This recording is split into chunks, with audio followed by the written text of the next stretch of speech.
Bismillahirrahmanirrahim. Assalamualaikum warahmatullahi wabarakatuh.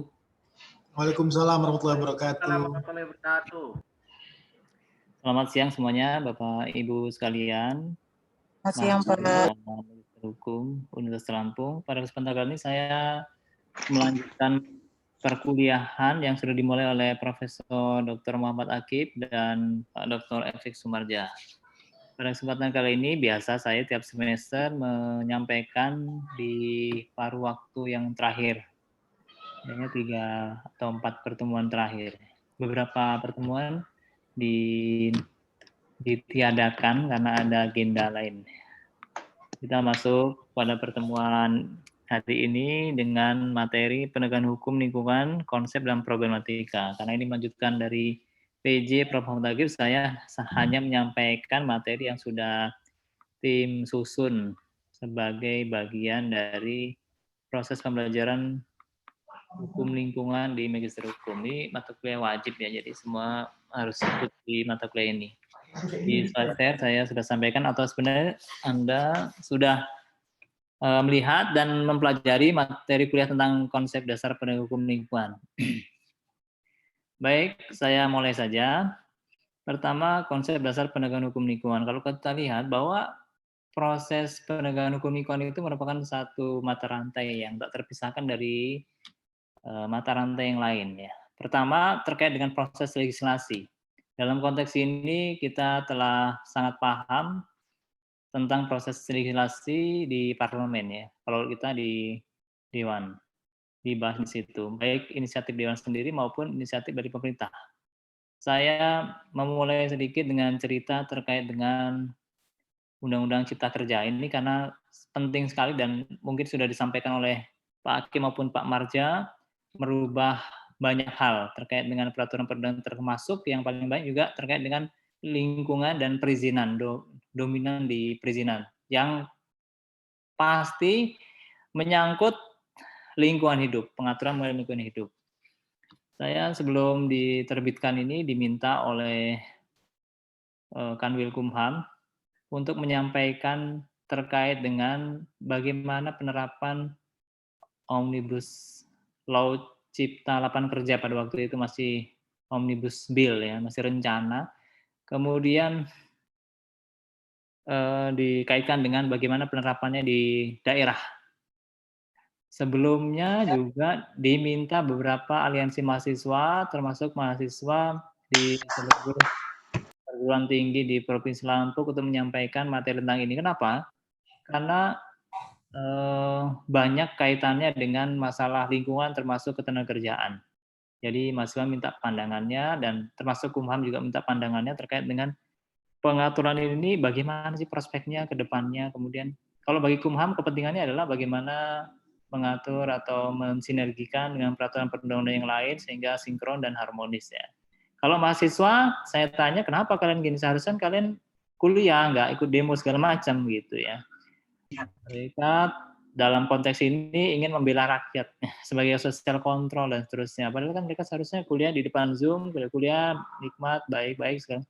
Saya tanya kenapa mereka setiap ada perkara atau kasus seperti ini mereka ikut turun tangan. Termasuk dalam konteks ketenagakerjaan setiap 1 Mei mereka turun tangan, turun lapang ya untuk demo, mendemo kebijakan pemerintah. Salah satunya Omnibus Bill ini. Sebenarnya kalau kita kaitkan tuh buruh itu siapa sih gitu. Saya tanya kepada mereka. Kemudian mereka nggak ada yang jawab. Sebenarnya jawabannya adalah secara normatif mereka ada yang jawabnya. Secara normatif buruh itu adalah orang yang bekerja pada majikannya gitu ya, atau orang yang mengikatkan diri bekerja pada majikannya. Itu normatif sekali ya. Padahal jawabannya adalah nggak susah, secara sosiologis bahkan biologis. Buruh itu adalah bapaknya mahasiswa. Kalau buruh-buruh itu sengsara karena adanya undang-undang secara legislasi diundangkan dan menyengsarakan rakyat, otomatis mahasiswa terdampak langsung. Sehingga wajar kalau mahasiswa itu harus turun tangan gitu, harus ikut andil dalam proses legislasi. Meskipun ya proses legislasi itu proses politik yang mahasiswa nggak perlu ikut campur, tapi ternyata di di sini mempengaruhi proses legislasi, ya. Meskipun kita itu menganut judicial review, ya, bukan judicial preview. Seperti di Polandia itu menganut judicial preview. Ada mahkamah khusus yang menguji atau memberi saran, ya, perbaikan terhadap proses legislasi. Jadi di sana akan dinyatakan bahwa undang-undang yang telah terbit dalam proses legislasi karena mendapatkan saran masukan dari mahkamah khusus yang melakukan judicial preview, maka dinyatakan undang-undang yang keluar itu atau produk hukum dari proses legislasi itu sudah final dan sempurna. Berbeda dengan kita menganut judicial review. Jadi wajar, ya, kalau undang-undang setelah diterbitkan itu mendapat kritik dan difasilitasi menurut formal prosedur, ya, hukum bisa diajukan judicial review ke Mahkamah Konstitusi. Ya, jadi gitu ya. Tapi faktanya kita kayaknya akan mengarah pada judicial review meskipun tidak secara formal. Buktinya apa?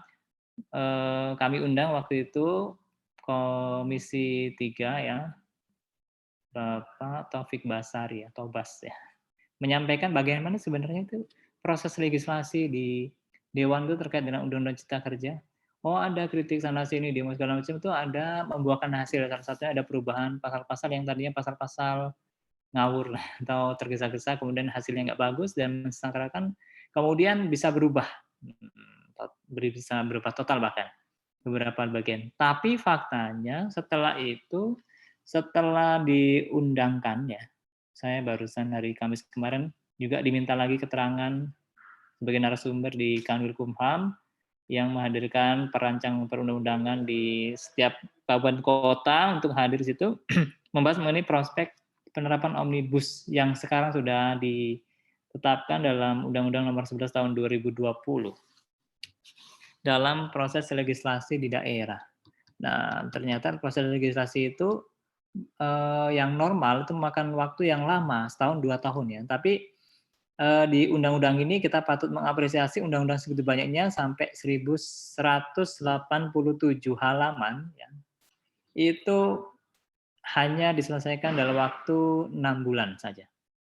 Nah, itu pertama mengapresiasi timnya yang bisa membentuk naskah akademik yang cukup baik dan undang-undang yang baik, tapi masih ada catatannya.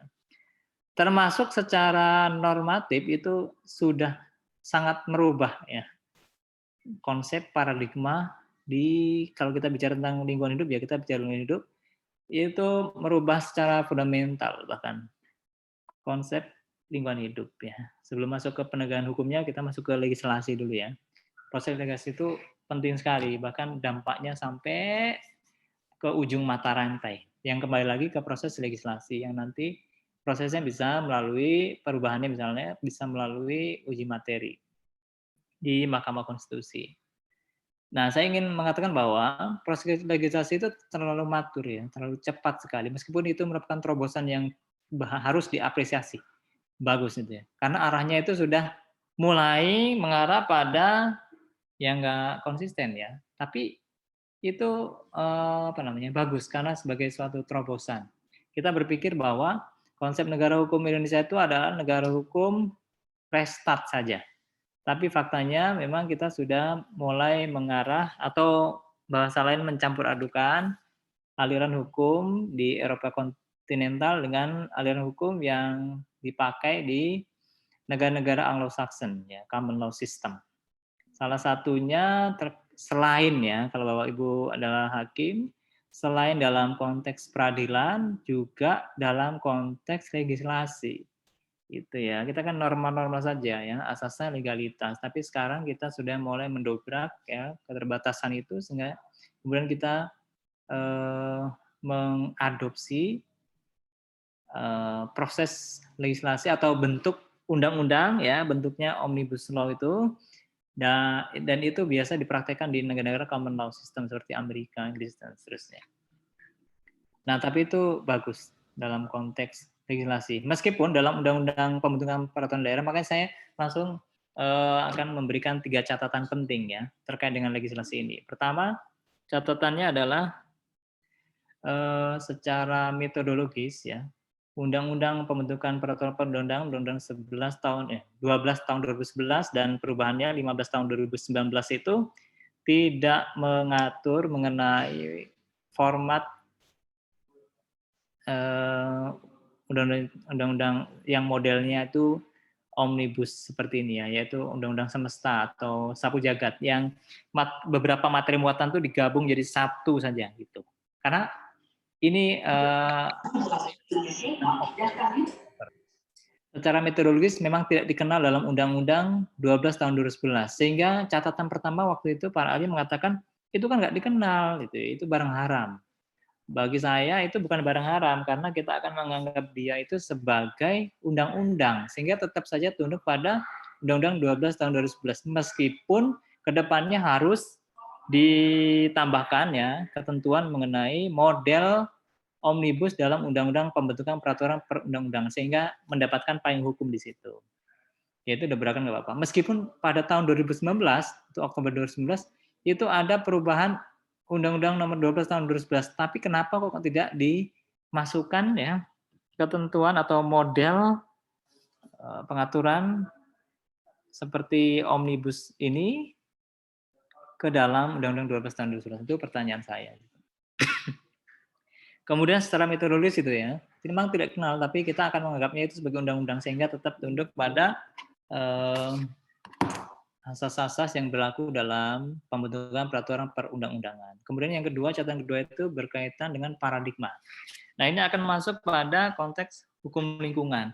Banyak sekali paradigma hukum lingkungan misalnya ya, yang ada perubahan dalam Undang-Undang Cipta Kerja ini terkait dengan lingkungan hidup, yaitu adanya perubahan yang tadinya itu kita sudah membangun sangat lama sekali, termasuk Prof. Akip itu sudah menuliskannya dalam beberapa buku, karena memang beliau konsen di bidang hukum lingkungan, dan beliau memang satu-satunya dan pertamanya profesor di bidang hukum lingkungan hidup ya di Provinsi Lampung ya.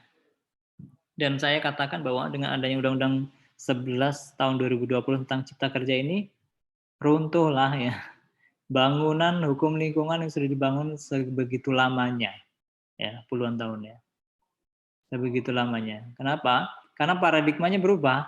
Yang tadinya sustainable development menjadi economic development, ya. Jadi investasi itu ya di paradigma dalam Undang-Undang Cipta Kerja itu lebih cenderung pada economic development ya daripada sustainable development. Jadi perizinan itu ada yang ditiadakan, dihapus gitu ya. Dan dimudahkan investasi masuk semuanya, tapi paradigma terkait dengan sustainable development itu tidak diabaikan ya. Jadi terabaikan. Salah satunya adalah ada perubahan frasa, yaitu tadinya izin lingkungan menjadi persetujuan lingkungan dalam Undang-Undang Cipta Kerja. Sama aja berarti kan menyetujui gitu ya. Yaitu izin kan dianggap apa ya? Dianggap menyulitkan investasi. Ya, karena orientasi besarnya adalah investasi. Menyulitkan investasi sehingga perlu dihilangkan termasuk frasa izin lingkungan menjadi persetujuan lingkungan. Padahal saya sendiri dosen di bagian hukum administrasi negara yang tiap semester kedua itu mengajar hukum perizinan ya. Saya mengajar bla bla bla tentang perizinan, bahwa perizinan itu dapat mengendalikan, mengarahkan gitu ya, dan merupakan tindakan preventif pengawasan terhadap lingkungan hidup misalnya, terhadap perizinan lingkungan hidup sendiri ternyata runtuh karena seperti ini, karena direduksi dalam Undang-Undang 11 tahun 2020 tentang Cipta Kerja. Itu. Kemudian yang berikutnya adalah paradigma yang berubah adalah AMDAL ya. AMDAL itu yang pertama karena izinnya basisnya itu adalah resiko ya, maka dikatakan di Undang-Undang 11 tahun 2020 itu dia itu ini kita udah masuk dalam regulation atau setting standar ya. Setelah legislasi kita masuk regulation atau setting standar dan issuing permits ya. Kita masih berbicara tentang mata rantai penegakan hukum lingkungan hidup.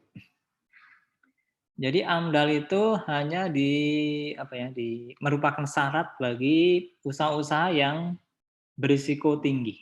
Nah, sementara kalau kita lihat risiko itu harus diukur ya, dianalisis ya, jauh ke depan. Kalau investasi kemudian izinnya diminimalisir atau bahkan dihilangkan, maka itu dapat berdampak merusak ya, merusak lingkungan hidup. Misalnya sekarang diberi izin karena melihat resikonya kecil, dia awalnya membuat lubang cacing, kemudian berubah jadi lubang tikus, berubah jadi lubang besar menganga, seterusnya, dan faktanya ya itu pemanfaatan lingkungan hidup karena izinnya itu sangat kendor sekali, maka terjadi perusakan ya, dampak terhadap lingkungan hidup ya. Dan fatalnya lagi adalah dihilangkannya partisipasi masyarakat yang tidak terdampak langsung, karena di Undang-Undang Cipta Kerja itu adalah risikonya yang berdampak langsung pada masyarakat. Dan masyarakat itu yang komplain tuh yang boleh itu hanya yang terdampak langsung.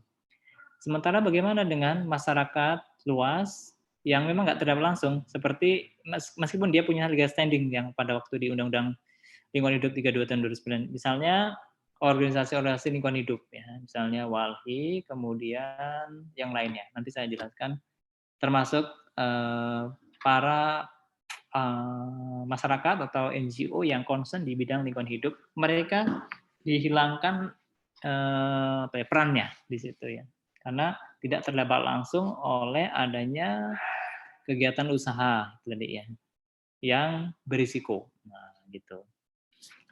Kemudian ya ada beberapa lagi terkait dengan lingkungan hidup, misalnya adalah kewenangan ya. Ada reduksi pengurangan kewenangan daerah dialihkan atau diambil oleh pusat, termasuk dalam hal nanti di sini saya jelaskan terkait dengan pengawasan dan penegakan hukum. Nah, terkait dengan perizinan ini penting. Biar ini ya, biar nggak kemana-mana gitu ya. Kemudian menyebutkan bahwa ya beberapa kementerian ya, termasuk saya Iya, terus si Ibu kan ngomel-ngomel waktu pas dia di PT itu. Bahwa kewenangan itu sangat penting sekali ketika diberikan dalam konteks otonomi itu pemerintah daerah memiliki kewenangan yang lebih dalam hal lingkungan hidup. Salah satu yang memberikan izin usaha yang berhubungan erat dengan pengelolaan lingkungan hidup. Salah satunya adalah pertambangan ya. Misalnya di daerah itu di Pasir Sakti atau pertambangan emas di Tanggamus dan di Lampung Barat ya. Itu ada beberapa terdampak ya secara meluas di situ. Tapi faktanya karena mereka nggak punya kewenangan, mereka warga daerah ya easy going ya, cuek aja terkait dengan kerusakan itu, gitu. Karena dia nggak punya kewenangan. Dia hanya sosialisasi, bla bla bla seterusnya, nggak sampai penindakan, kan. Karena itu kewenangan pusat memberikan izin termasuk memberikan sanksi. Sehingga rentang kendalinya dari pusat ke daerah situ ya, kabupaten kota itu jauh sekali yang terjadi. Proses penegakan hukum itu berjalan secara optimal gitu. Sementara daerah ini. Nah, permasalahannya adalah begini. Ini Undang-Undang Cipta Kerja ini adalah undang-undang yang berdampak langsung pada daerah. Daerah yang menjadi main aktor dalam proses pelaksanaan atau di poin 4 itu implementation ya, implementasi dari legislasi yang sudah dibuat tadi, proses legislasi yang mengeluarkan atau membuahkan produk hukum tadi. Nggak melibatkan pemerintah daerah yang sebenarnya pemerintah daerah itu yang nantinya itu akan terimbas oleh produk perundang-undangan itu. Kan proses kemarin nggak melibatkan daerah sama sekali gitu, sehingga ya apa yang terjadi banyak pasal-pasal yang sebenarnya merugikan masyarakat secara umum dan merugikan pemerintah daerah gitu. Termasuk bahwa peraturan-peraturan itu merugikan hukum itu sendiri. Dan salah satunya adalah konsep otonomi daerah. Otonomi daerah udah dibangun dari tahun 99 sejak reformasi 2002, kemudian 2004, kemudian dirubah lagi dengan berbagai pertimbangan hingga kemudian yang terakhir kita sudah mencapai taraf regulasi peraturan perundang-undangan yang berkaitan dengan otonomi daerah itu sangat baik sekali. Tapi sekarang justru malah bukan desentralisasi, tapi adalah sentralisasi. Ya. Beberapa kewenangan daerah dicabut, diambil alih oleh pemerintah pusat. Kenapa? Karena misalnya dalam proses penegakan hukum, itu pemerintah jika menganggap bahwa pemerintah kabupaten kota maupun provinsi yang nggak mampu untuk melakukan tindakan-tindakan korektif atau tindakan-tindakan pendidikan hukum, maka diambil alih oleh kementerian atau notabene adalah pusat gitu.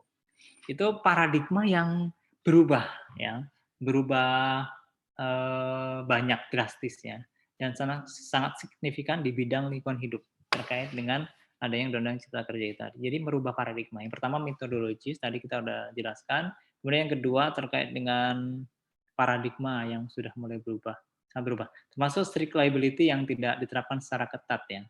Bahkan saya jelaskan di bawah nanti terkait dengan kewenangan pemerintah dan pemerintah daerah untuk komplain atau memiliki hak gugat ya terkait dengan lingkungan hidup ini dihilangkan ya, meskipun nanti saya jelaskan lagi lebih dalam. Kemudian yang ketiga adalah terkait dengan substansinya. Terkait dengan substansi, catatan dari Undang-Undang Nomor 11 Tahun 2020 tentang Cipta Kerja ini adalah banyak sekali karena ribet sekali membacanya ya. Kalau Anda baca itu kan karena nggak sama dengan undang-undang yang normal ya. Ini dengan 11 klaster dan banyak sekali materi muatan undang-undang dari 80-an lebih undang-undang digabung menjadi satu. Padahal setiap undang-undang itu punya ruh dan orientasi masing-masing. Nah, digabung jadi satu, alangkah hebat ya. Misalnya lingkungan dengan perizinan atau investasi itu kan beda jauh. Satu ke arah kanan, satu arah ke kiri. Jadi kutubnya itu berlawanan, tapi dipaksa untuk disatukan arahnya. Ya, gitu. Dalam Undang-Undang Cipta Kerja ini sehingga ya berbenturan. Enggak cuma paradigma, tapi secara substansial memang undang-undang itu apa sih substansinya? Yaitu ada landasan yang memberi patokan ya atau memberi landasan ya, unsur-unsur yang memberi landasan dalam konteks pembentukan peraturan perundang-undangan. Yang pertama adalah ada landasan filosofis, sosiologi dan landasan yuridis. Oke, di landasan filosofis itu kan filosofinya juga berbeda-beda antara undang-undang satu dan undang-undang yang lain. Misalnya undang-undang lingkungan hidup, filosofinya adalah sebagai satu bentuk ya rasa syukur atas karunia Tuhan Yang Maha Esa, diberi alam semesta untuk dijaga ya, untuk dipelihara, maka dibentuklah undang-undang ini salah satunya untuk pelindungan dan pengelolaan lingkungan hidup. Orientasinya adalah sustainable development supaya pembangunan itu berkelanjutan. Artinya boleh membangun tapi tetap melestarikan lingkungan. Itu filosofi yang dibangun. Tapi investasi ini beda sekali ya. Ini economic oriented sehingga apa yang terjadi ini bertentangan ya, bertentangan. Di sini dia tidak mempedulikan aspek keberlanjutan lingkungan enggak di investasi ini. Tapi kan dicoba untuk disatukan. Nah, gitu. Itu catatannya terkait dengan substansi dan banyak lagi karena memang materi muatannya itu digabung menjadi satu. Nah, sehingga secara implementatif ini kita belum bisa lihat. Ya, belum bisa lihat dan para pakar baru mengkaji kemungkinan yang terjadi, dampak yang serius yang akan terjadi ketika investasi dibuka lebar-lebar tanpa mempedulikan aspek lingkungan hidup yang sudah dibangun sebegitu indahnya, begitu lamanya. Gitu. Kalau dulu kan ada antroposentris ya, orientasinya pada manusia ya. Kemudian yang terakhir itu adalah ekosentris. Nah, gitu. Jadi orientasi pada lingkungan. Nah, seperti yang dikatakan Prof. Akif itu ekosentris ya. Itu hancur di situ. Karena kita udah mulai kembali lagi pada antroposentris walah. Gitu dengan adanya undang-undang ini. Nah, oleh karena itu proses enforcement atau kontrol itu menjadi penting dalam mata rantai ini gitu. Dengan undang-undang baru, proses law enforcement itu bagaimana? Sementara undang-undang yang lama pun susah diterapkan. Nah, ini makanya kemudian kita akan bahas dalam konsep dasar penegakan hukum lingkungan dan problematikanya. Kita lanjut, slide-nya kelihatan ya. Konsep dasar penegakan hukum lingkungan. Saya yakin Anda udah baca-baca materi ini tapi belum dibunyikan saja. Sebagai mata rantai terakhir, keliru jika penegakan hukum itu hanya berkaitan dengan peradilan saja, di meja hijau saja ya. Meskipun kita memandang di orang kita ini latahnya ya, sekarang ini ya ini negara yang berkembang ya wajar lah ya. Masih memandang bahwa jalur hukum atau meja hijau ini menjadi sarana yang utama, primum remedium ya. Padahal itu adalah ultimum remedium ya, setelah sarana-sarana yang lain itu dilakukan gitu ya. Di negara-negara maju malah justru sudah meninggalkan meja hijau ya. Mereka malah lebih senang meja bundar ya, perundingan yang secara apa ya, kekeluargaan dan seterusnya dibanding dengan meja hijau. Penegakan hukum lingkungan itu selain yang kita pikir hanya meja hijau saja, itu ada upaya penegakan hukum lingkungan yaitu yang sifatnya preventif ya berupa ya pencegahan KLAS ya, kajian lingkungan hidup strategis. Melalui KLAS ini akan diminimalisir risiko-risiko atau dampak-dampak yang akan terjadi di masa datang sebagai upaya pencegahannya. Izin, AMDAL, baku mutu lingkungan dan lain-lain. Termasuk tata ruang ya, rencana tata ruang wilayah dan rencana tata ruang detail itu. Nah, ini menjadi satu hal yang penting dalam konteks penegakan hukum secara preventif. Itu KLS, izin, AMDAL, BML dan lain-lain. Dan faktanya kalau Anda nanti kaji lebih ulang, nanti akan menemukan keterbatasan di undang-undang baru dan justru adalah pengalihan arah. Ya, jadi KLS, ZIN, AMDAL, BML dan lain itu tidak menjadi pertimbangan utama dalam konteks menjaga atau melestarikan lingkungan hidup, malah dikesampingkan, ya gitu. Dan yang kedua adalah penegakan hukum lingkungan secara represif yang kita sudah tahu tadi, yaitu sanksi administrasi, ada sanksi pidana dan ganti kerugian. Tuh, lanjutnya Kate Hawkins misalnya menyampaikan dua strategi penegakan hukum. Ya, dalam konteks lingkungan hidup itu yaitu compliance dan sanctioning. Compliance itu adalah conciliation style, jadi ada proses bernegosiasi ya, berkonsiliasi. Ini bipartit ya, atau tripartit melalui mediasi bisa juga. Sementara yang sanctioning itu penal style, ya ini umum lah, tapi ini pendapat orang jadi kita harus menghargainya karena sudah lebih dahulu dia menyampaikan teori ini. Ya. Kalau yang conciliation itu misalnya remedial, social repair, and maintenance, termasuk assistant of people in trouble, ini yang mediator atau konsiliator. Kemudian ada penal style, yaitu sifatnya accusatory, hasilnya binary ya, yaitu punishment atau tidak ya. Jadi yang seperti inilah yang kemudian dibangun. Misalnya kalau kita berpandangan kita lagi sekarang ini kayaknya nggak melulu atau saklek dengan restart ya. Bolehkah kita mencoba sistem peradilan yang mengadopsi sistem di juri misalnya. Untuk menentukan sanksi misalnya hakim menentukan sanksi perlu pertimbangan beberapa juri yaitu masyarakat yang terpilih ya untuk memberikan pandangan. Ya. Apakah sanksi yang akan dijatuhkan hakim itu sudah sesuai atau belum terkait dengan suasana kebatinan masyarakat secara luas. Makanya di sistem Anglo-Saxon itu hakim meminta juga beberapa masyarakat untuk memberi pandangan apakah kami menjatuhkan hukuman 1 tahun penjara ini sudah sesuai apa belum. Gitu, masyarakat. Kenapa? Karena arah-arahnya ini ya, angin-anginnya, misalnya ada kasus-kasus yang sudah dipersidangkan, masyarakat tuh ingin campur tangan, ingin turut campur gitu ya. Misalnya dalam waktu itu pertama-tama ada, makanya kemudian ada istilah diponoring dari kejaksaan yang heboh karena ada kasus-kasus korupsi oleh misalnya petinggi KPK ya, Antasari Ashar, dan sampai sekarang masih berlanjut. Kemudian ada kasus yang lain, pelanggaran protokol kesehatan misalnya Habib Rizik dan seterusnya.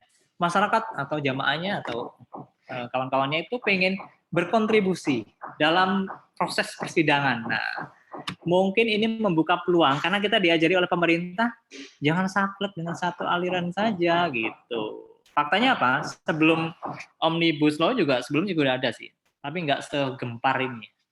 Sebelumnya juga dikatakan, misalnya Mahfud MD mengatakan bahwa negara Indonesia itu bukan ya restart, bukan rule of law, tapi kedua-duanya digabungin, kita itu negara yang pokoknya konfigurasi antara aliran hukum yang bagus-bagus lah.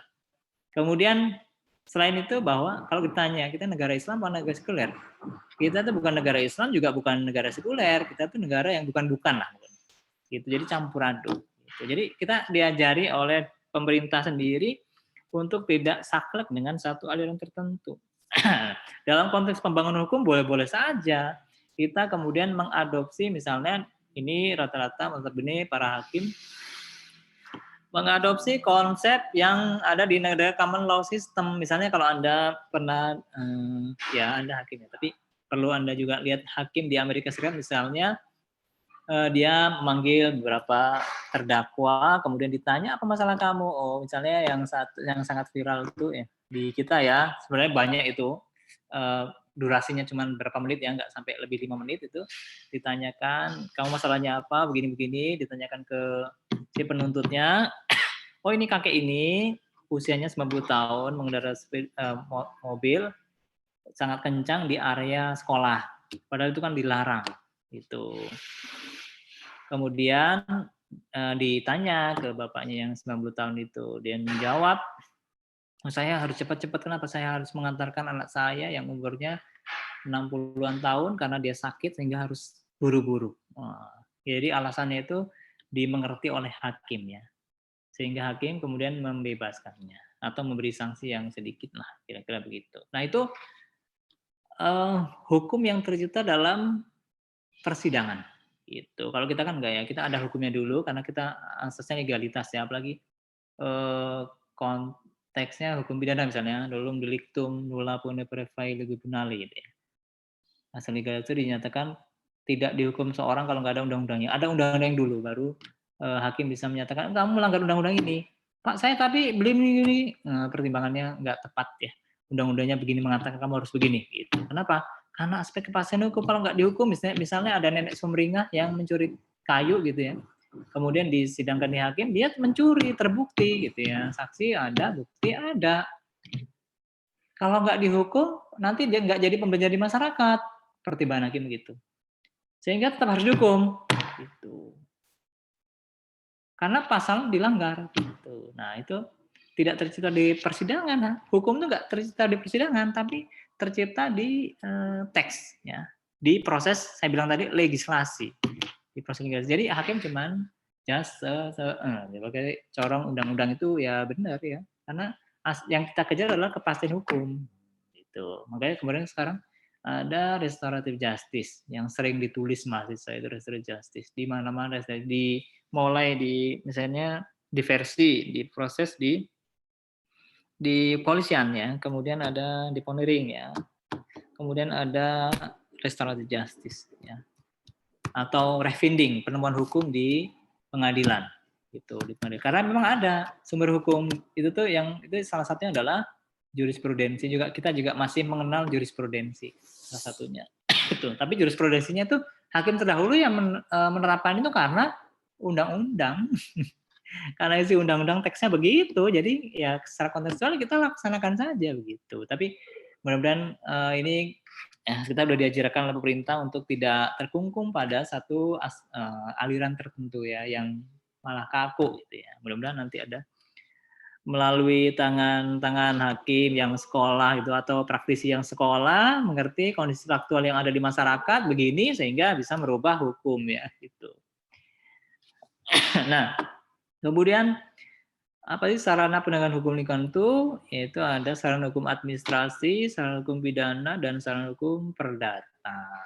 Meskipun ya ini bukan hal yang terpisah ya, tapi merupakan satu kesatuan ya. Menurut teori Profesor saya waktu itu S2 di UGM tuh ada, sudah meninggal, Profesor Muhsan SHMH ya. Ya, beliau adalah mantan hakim agung waktu itu ya. Tapi kemudian dia beralih menjadi dosen di UGM. Itu ada namanya teori melebur ya. Teori melebur itu adalah menggabungkan antara semua sarana hukum ya, baik administrasi, pidana, perdata, tidak memparsialkan atau memisah-misahkan antara ketiga sarana ini sehingga jadi satu kesatuan. Jadi kadang kalau kita udah misalnya ke PT UN, ini pidananya belum dan kadang nggak dipertimbangkan. Misalnya yang beda rejim lagi adalah misalnya yang PT UN dengan ya peradilan umum ya wajar itu memang beda rejim. Di peradilan niaga misalnya. Itu beda banget. Kenapa? Karena undang-undangnya beda, rejimnya beda. Padahal itu yang dikeluarkan tuh sama produknya. Misalnya KTUN ya. KTUN dikeluarkan oleh Dirjen Kumham, itu beda banget dengan yang dikeluarkan oleh Dirjen yang lain. Dirjen lain itu kita akan kualifikasi sebagai KTUN, Keputusan Tata Usaha Negara. Tapi kalau Dirjen Kumham yang mengeluarkan terkait dengan paten ya, karena undang-undangnya beda ya. Undang-undang merek dan paten dan merek itu ya. Itu beda juga, beda lagi. Dan karena rejimnya beda, jadi nggak bisa jadi pertimbangan satu dengan yang lainnya. Itu agak ribet. Nggak bisa dikualifikasi sebagai KTUN, karena dia lebih sifatnya privasi ya. Sehingga ahli juga agak kebingungan kalau nggak baca lebih detail. Ini dia anggap sebagai KTUN juga. Sehingga harus melalui proses pembatalan gini, ternyata pembatalannya harus lewat persidangan di niaga. Sementara kalau di peradilan niaga itu mahal sekali biayanya ya. Karena biasanya itu pengusaha-pengusaha besar ya, misalnya kayak ayam geprek Bensu, ya Beni Sundoro dengan Ruben Onsu gitu ya. Itu di peradilan niaga, itu luar biasa itu prosesnya. Mungkin Anda udah paham lah dengan itu. Nah, sarana hukum administrasi negara. Saya lihat waktunya. Baik, sebelumnya ada pertanyaan? Supaya saya nggak berbicara sendiri. Atau tanggapan?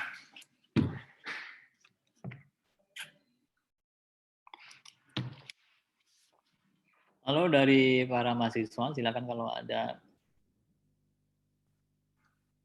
tanggapan. Izin sedikit Pak. Ya, benar. Izin Pak. Tadi Bapak menjelaskan bahwa ada sarana hukum pidana, perdata, dan administrasi, kan seperti itu Pak. Yeah. Itu maksudnya itu sanksi bagi yang melanggarkah atau bagaimana? Nah, andai kata misalnya kalau kita sanksi pidana, kalau menurut saya seperti contoh koruptor yang baru-barusan ini ketangkap, Adelis ya, khusus itu. Nah, kalau menurut saya sih kalau bagi hukum pidana, hukum denda saya rasa mungkin tidak cocok dilakukan terhadap hukum lingkungan ini. Baiknya itu hukum pidana sama pidana apa? Ya pidana denda sih itu atau bukan atau itu Pak ya, pidana denda tadi ya, seperti gitu. Iya, itu udah ya. Ya maksud saya seperti gini. Memang kalau terhadap lingkungan hidup ini memang suatu jadi persoalan bagi kita semua, khususnya dalam untuk menjaga kelestarian lingkungan. Memang kalau menurut saya diterapkan hukum pidana bukannya hukum perdata lah kan. Memang karena kita lihat sampai karena hukum apa contoh dan list TPU-nya juga kita dibuka juga seperti itu. Ya, baiknya saya tangkap bahwa kayaknya kalau sanksinya itu cuman ya sarana penegak hukum kan berkaitan dengan sanksi nanti akhirnya ya. Ya misalnya hukum administrasi negara, administrasi misalnya denda administratif misalnya, hukum pidana dan hukum perdata. Nanti akan saya jelaskan lebih detail problematikanya ya. Tapi di sini dipahami bahwa semuanya itu diterapkan. Semuanya diterapkan.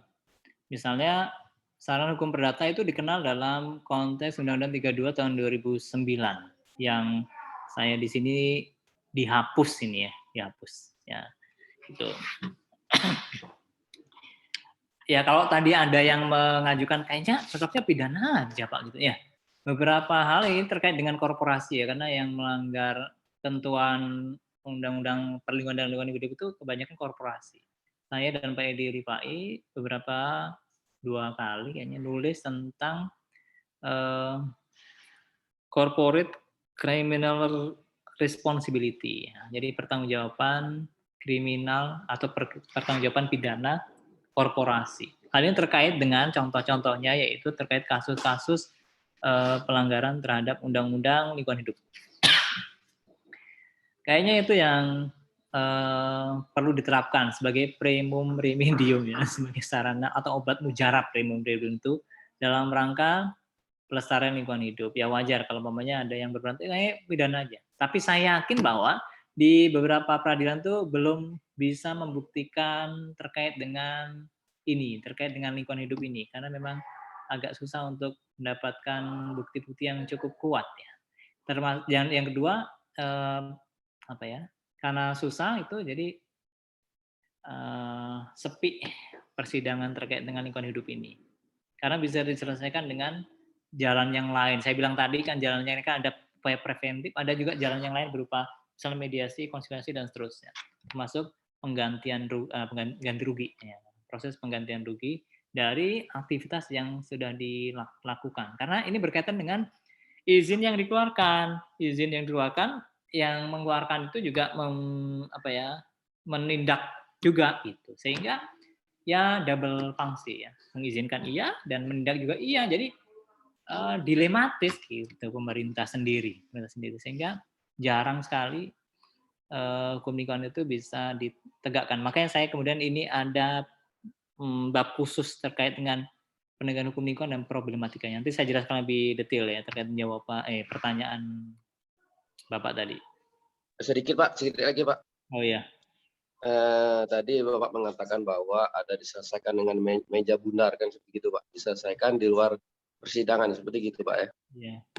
Terus apakah tidak ada efek jerahnya bagi misalnya bagi yang si pelanggar seperti itu Pak? Karena kalau kita berbicara kita sekarang unsur ada pidananya aja masih banyak yang terjadi.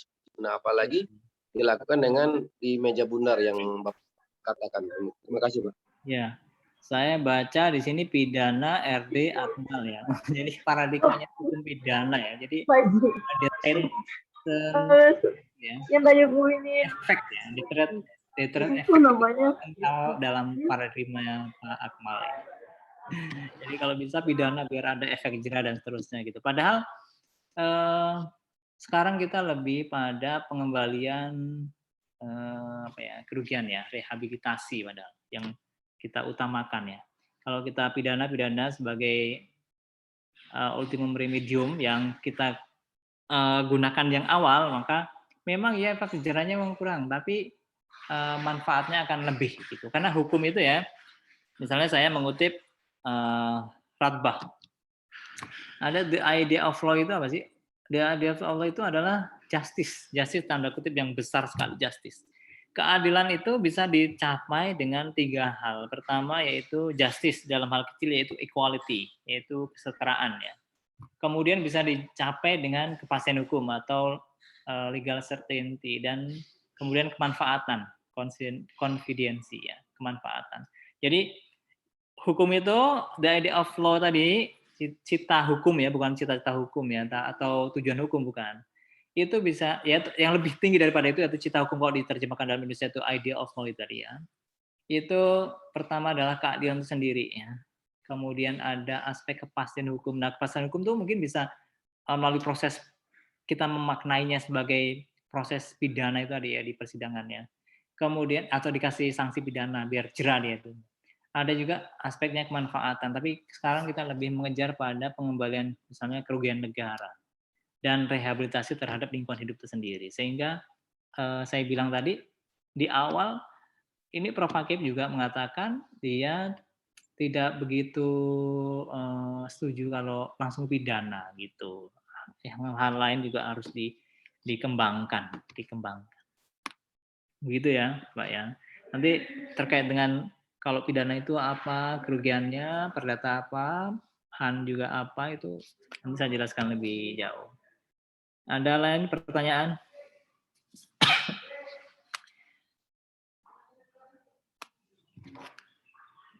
Jam 13.51 ya. Ada?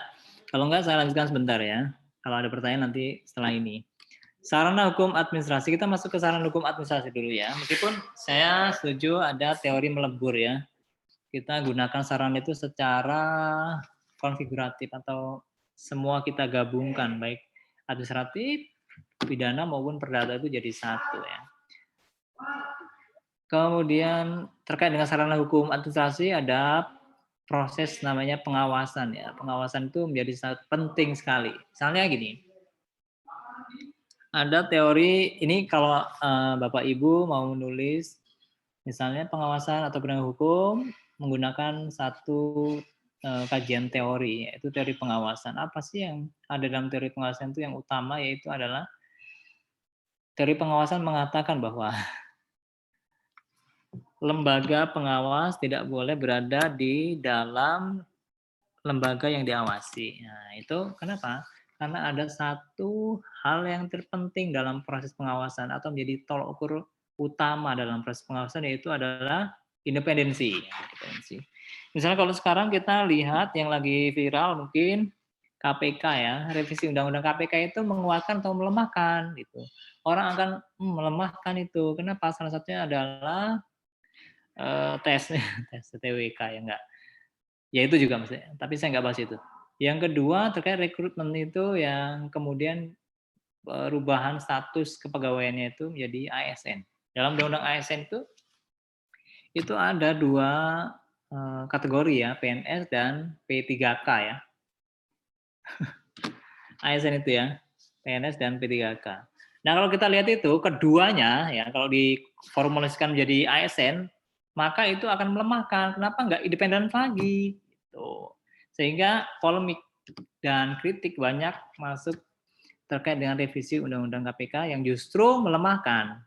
Gitu. Yang tadinya sudah settle, nggak termasuk ASN yang PNS dan P3K, sehingga dia lebih kuat dan lebih independen, malah dimasukkan ke sekaligus jelas statusnya jadi ASN, itu justru memperjelas kelemahannya independen. Ini barusan kemarin saya karena bukan ahli ya, pakar yang diminta terus untuk bukan mendampingi ya, untuk keterangan di ombudsman, dan saya fokus concernnya adalah ombudsman dan pengawasan.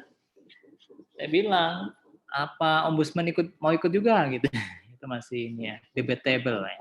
Tapi baiknya memang posisinya ada satu sendiri, regulasi yang mengatur mengenai aparat khusus di auxiliary body seperti KPK atau komisi-komisi yang lain ya, Komnas HAM, kemudian ada ini ombudsman dan seterusnya.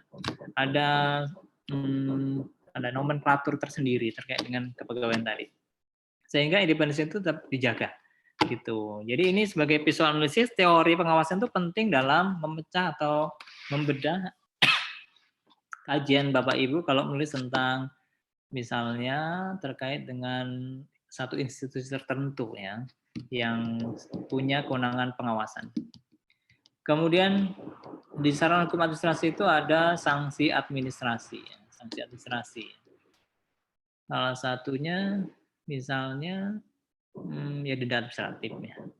Kemudian ada juga kalau putusan sudah dibuat, kemudian ada duangsom ya, uang paksa. Meskipun uang paksa juga kok susah dilaksanakan gitu ya. Denda administratif juga demikian. Nah, tapi yang penting adalah sanksi administratif ini adalah misalnya ya, yang ada ketentuannya itu di peraturan daerah kabupaten kota dalam Undang-Undang 12 tahun 2011 itu tidak lebih dari 5 tahun ya. Dan dendanya tidak boleh lebih dari berapa puluh juta atau 50 juta misalnya. Mohon dikoreksi nanti. Nah, sanksi administratif itu secara teori ada sanksi ya, sanksi karena itu adalah karakter hukum ya, salah satunya adalah sanction. Itu penting sekali. Kenapa? Kalau ada norma hukum terutama ini ya, yang isinya adalah hak dan kewajiban, kalau nggak diberi sanksi, maka nonsen. Peraturan itu menjadi lemah. Ya. Jadi, ya nonsen, kamu dikasih hak kewajiban dan seterusnya. Misalnya, perda COVID, masyarakat diwajibkan untuk memakai masker, menggunakan protokol kesehatan, yang 3M menjadi 5M gitu ya. Itu kalau nggak dilaksanakan, maka akan dibiarkan, kan nggak mungkin. Harus dikasih sanksi. Ya, sanksi itu sebagai ruh ya atau penguat dalam pembentukan regulasi tadi. Inilah makna dari sanksi dalam konteks norma hukum. Tuh, meskipun di negara-negara maju itu nggak mulai nggak terlihat lagi. Kalau sekarang kan kita lata semua harus sanksi, bahkan seberat-beratnya. Bahkan surat edaran juga ada sanksinya ya. Surat edaran itu boleh sih. Karena dia cuman membahasakan secara lebih mudah dipahami oleh masyarakat umum sih. Masyarakat umum. Itu yang dari polemik, edaran harus dilaksanakan tuh. Nah itu nanti kita bicara hal yang lain terkait administrasi. Karena itu belit regal ya, sifatnya ya. Itu kan bukan kebijakan. Bukan juga regeling, bukan basicing. Terus apa? Itu belit regal. Gitu, belit regal ya. Peraturan, kebijakan. Peraturan yang timbul dari kebijakan. Kebijakan itu bisa diartikan diskresi. Kemudian sarana hukum administrasi itu ada gugatan administrasi ya, atau melalui peradilan tata usaha negara, gugatan administrasi ya, komplain. Administratif komplain itu upaya keberatan termasuk ke peradilan tata usaha negara. Nah ini yang menarik ini ya, di pasal 90 Undang-Undang Nomor 32 Tahun 2009 diatur mengenai hak atau kewenangan dari pemerintah maupun pemerintah daerah untuk menggugat terkait dengan adanya perusakan dan pencemaran lingkungan hidup yang dilakukan oleh perorangan, kelompok orang maupun badan hukum perdata, perusahaan di sini ya. Tapi ini dihapus oleh Omnibus Law. Ya. Alasannya kenapa? Di sini nggak dibuat alasan, nanti saya buat alasannya. Pertama bahwa ini percuma sebenarnya di Undang-Undang 32 tahun 2009 ya. Di pasal 90 itu percuma. Kenapa? Karena itu hak gugat itu terkait dengan keperdataan sebenarnya. Sementara pemerintah dan pemerintah daerah itu berkedudukan sebagai badan hukum publik gitu. Sehingga ini merusak tatanan hukum itu sendiri. Jadi kok dia itu sebagai badan hukum kok melakukan gugatan. Ada juga di peradilan tata usaha negara itu yang dikenal non rekonvensi ya. Nggak ada gugat balik ya. Kenapa? Karena kedudukan pejabat pemerintah itu adalah pejabat pemberi pelayanan publik dan termasuk memberi izin. Kok dia memberikan izin, kok dia menggugat gitu? Harusnya dia yang digugat dong, gitu. Nah, kadang-kadang berdalih di sini pemerintah nggak mau digugat karena dia juga punya hak gugat. Sebelum digugat, saya buat duluan, nah gitu. Tapi faktanya ini nggak pernah dilaksanakan oleh pemerintah karena ya dilematis orang dia melakukan izin kok malah dia yang membuat juga gitu, sama aja mengkorek penyakit dia sendiri. Itu yang pertama. Yang kedua, ya itu tadi, yang kedua adalah ya nonsen, nggak pernah dilaksanakan gitu, sehingga wajar kalau dihapus oleh Omnibus Law tadi ya. Entah ngerti apa enggak Omnibus Law itu, apakah karena orientasinya itu supaya nggak ada gugat-menggugat terkait dengan dampak lingkungan, yang pertama, atau memang dia ngerti bahwa memang sebenarnya ini nggak bisa dilaksanakan gitu. Tapi faktanya di Omnibus Law itu kalau dia nggak ngerti malah justru yang lain juga dihapus. Misalnya yang saya bilang tadi bahwa pihak-pihak yang berkepentingan meskipun tidak terdampak langsung oleh adanya pencemaran atau perusakan lingkungan hidup tadi seperti organisasi lingkungan hidup dan masyarakat umum, itu dihapuskan norma pasal itu. Nah, terlambat mas, aku udah lapar dari tadi. Baru dikasih makan. Nah gitu ya, ini menarik sekali ya. Kenapa kok dihapus itu? Kalau dengan alasan saya ya wajar. Pertama, alasannya karena memang nggak pernah dipakai pasal itu. Yang kedua, karena alasan yang lebih substansial karena badan publik kok suruh menggugat gitu. Kedudukan pemerintah atau pemerintah daerah kan sebagai badan publik. Dalam konteks ini kok dia menggugat, berubah kedudukannya sebagai badan privat. Memang boleh, karena dia punya tindakan hukum yang sifatnya privat. Tapi dalam konteks ini bukan yang dimaksud itu, gitu ya. Nah ini ada istilah, mungkin Anda nanti kalau menulis dalam bahasa Inggris ya, ada istilah yang penting Anda ini. Saya tadi sudah menyampaikan misalnya corporate criminal responsibility. Ada istilah responsibility, ada juga istilah liability. Sama-sama itu. Istilah itu kadang interchangeable, digunakan apa ya, dalam satu konteks yang sama. Padahal itu beda itu. Oh, coba saya tanya dulu, apa sih bedanya responsibility dengan liability? Coba halo, suaranya aja nggak apa-apa. Ini sebenarnya mahasiswa ini harusnya buka videonya ya.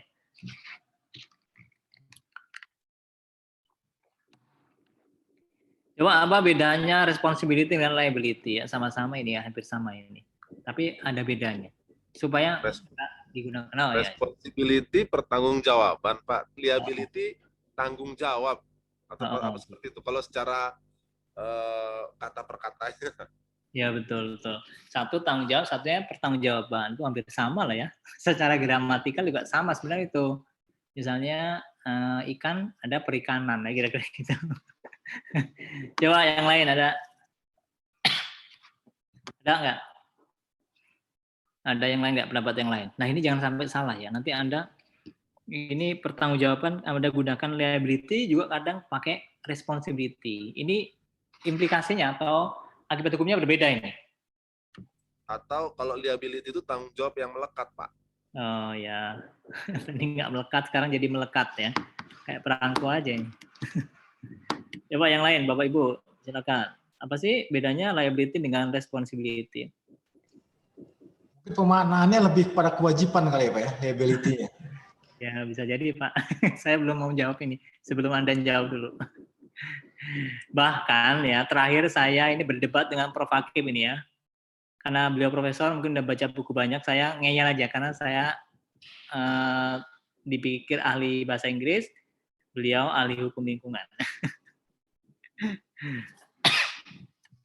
Saya nulis sama Pak Edi dan saya nulisnya mentranslitnya salah ini. Nah, ternyata terakhir saya baca buku, beberapa buku hukum lingkungan nggak membahas tentang ini secara spesifik ya. Apa sih bedanya responsibility dan liability? Begitu kita sekarang kan trennya itu mahasiswa ya, bahkan mahasiswa semester 1 ya, itu outputnya itu harus buat artikel. Nanti ini juga, kelas ini juga buat artikel. Yang akan kalau yang bagus nanti kami akan dampingi publish di jurnal yang bereputasi. Itu keuntungannya saudara nanti nggak perlu buat syarat lagi atau buat artikel untuk syarat lulus ya, karena trennya sekarang buat artikel ya. Nah buat artikel begitu Anda lihat pertanggungjawaban atau tanggung jawab, Anda tulis liability atau responsibility yang benar yang mana gitu. Begitu dibaca salah ini. Baik saya jawab aja ya. Jadi responsibility dan liability itu hampir sama. Di buku-buku hukum lingkungan mungkin kita nggak temukan itu istilah itu dan membedakan istilah itu. Saya temukan ketika saya mengajar mata kuliah metode penelitian. Saya baca buku Peter Mahmud Marzuki tentang penelitian hukum normatif. Di situ ada contoh-contoh penelitian bla bla terusnya dia menjelaskan secara detail tentang beda responsibility dengan liability. Nanti dicek lagi buku metode penelitian Peter Mahmud Marzuki kalau nggak ketemu di hukum lingkungan baik yang tulis ke Proakif atau para ahli yang lain ya. Responsibility itu tanggung jawab. Ya benar tadi ya, atau pertanggungjawabannya boleh lah. Kalau bahasa atau kata bendanya. Kata sifatnya tanggung jawab. Sementara liability itu adalah tanggung gugat. Jelas berbeda ya. Kalau kita bicara konteks pidana, kita gunakan responsibility sebagai terjemahannya tanggung jawab. Ya. Misalnya corporate criminal responsibility, bukan liability ya, tapi responsibility sebagai tanggung jawab pidana perusahaan.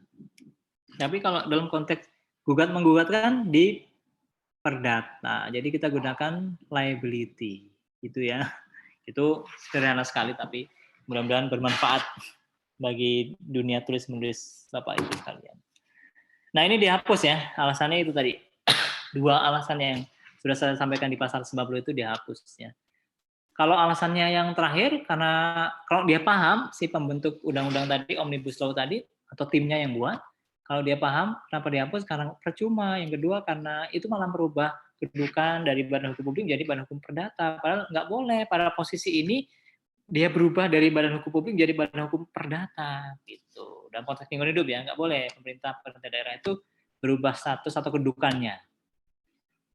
Nah, kalau dia ngerti, tapi faktanya kok yang lembaga lingkungan hidup yang lain, organisasi atau NGO yang notabene dia konsen terhadap lingkungan, kok nggak boleh berpartisipasi? Karena apa? Karena nggak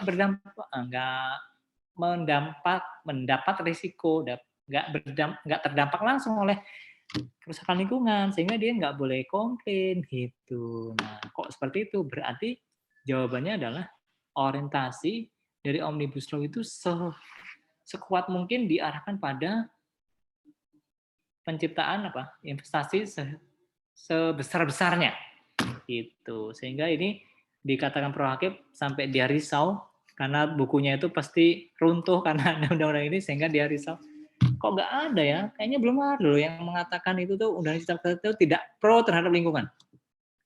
Kalau saya mah enak aja, saya kan bukan profesor, jadi kata saya itu bukan menjadi teori baru. Kalau profesor kan dipertanggungjawabkan loh itu.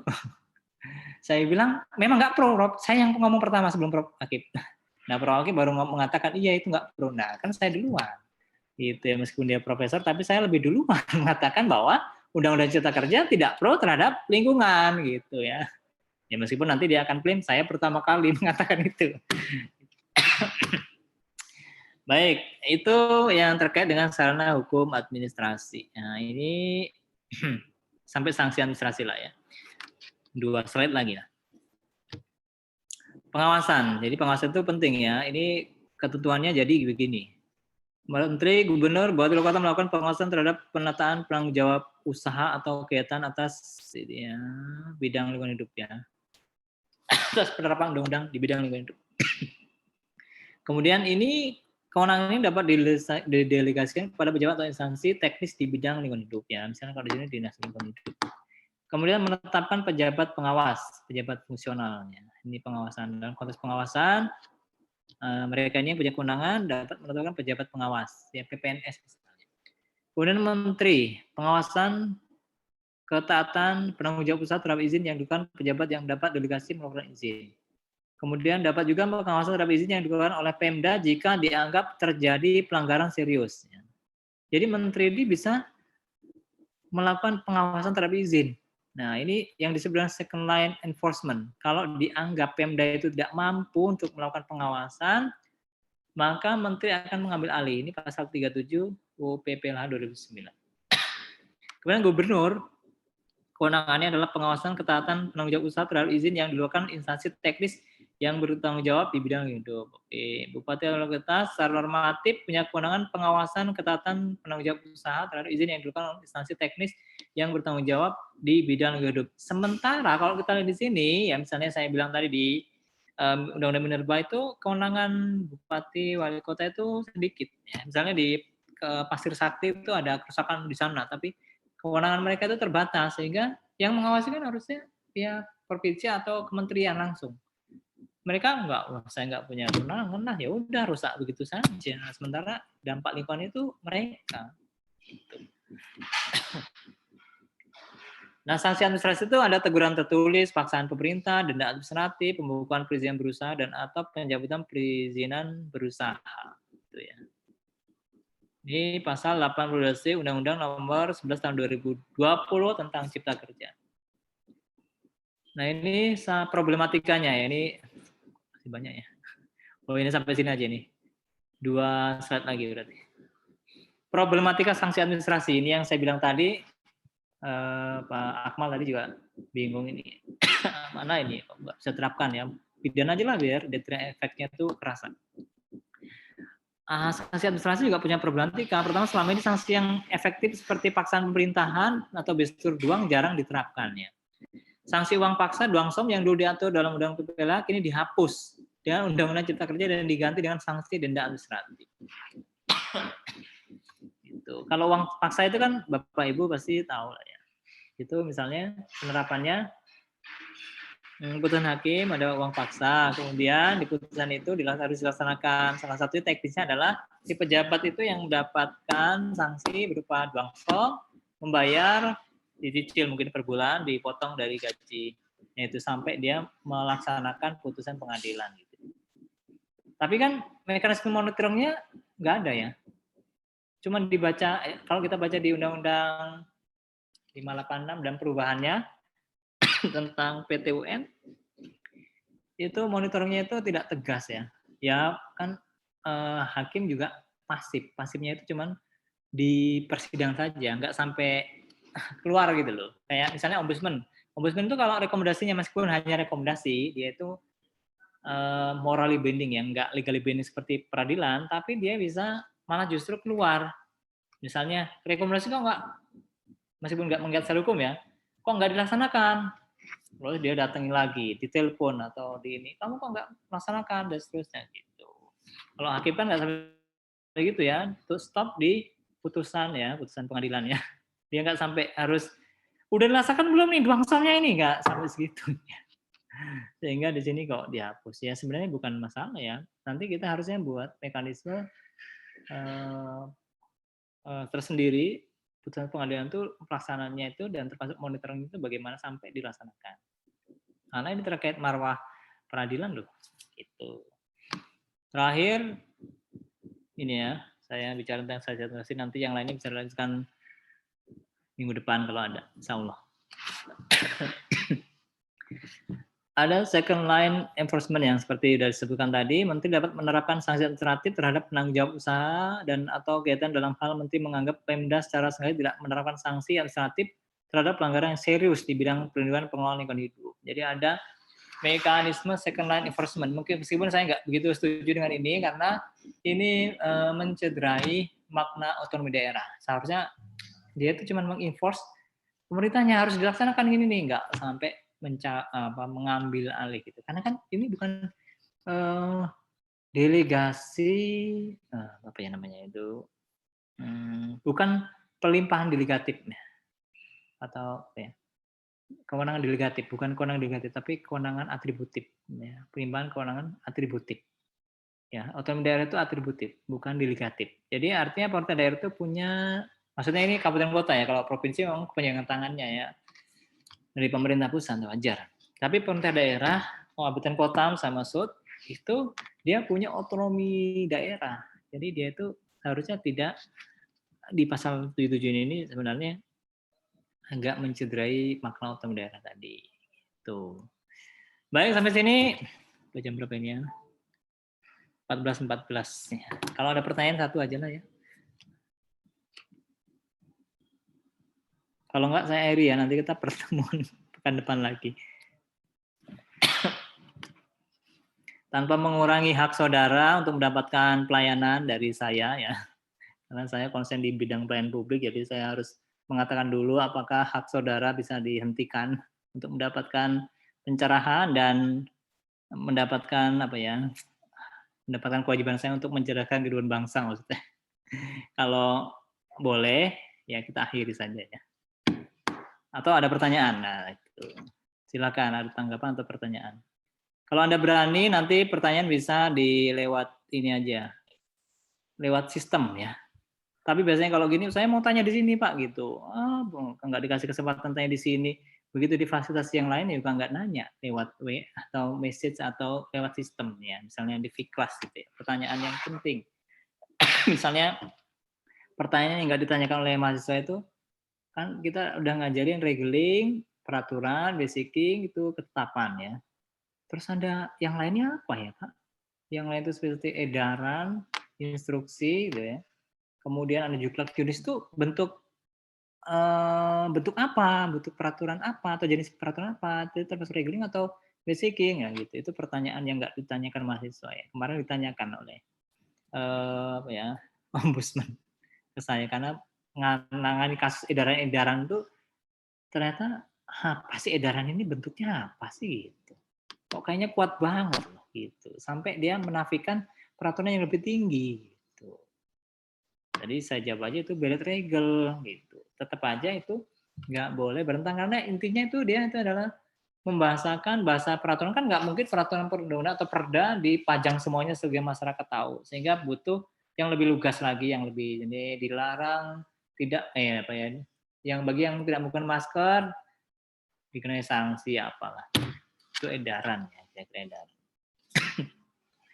Baik, saya pikir itu dari saya. Mohon maaf atas kekurangannya. Nanti mudah-mudahan kita bisa ketemu lagi di pekan depan, pertemuan berikutnya. Saya Iri, Assalamualaikum warahmatullahi wabarakatuh. Waalaikumsalam warahmatullahi wabarakatuh. Waalaikumsalam warahmatullahi wabarakatuh. Makasih, Pak. Makasih, Pak. Makasih, Pak. Sehat selalu. Halo, Pak.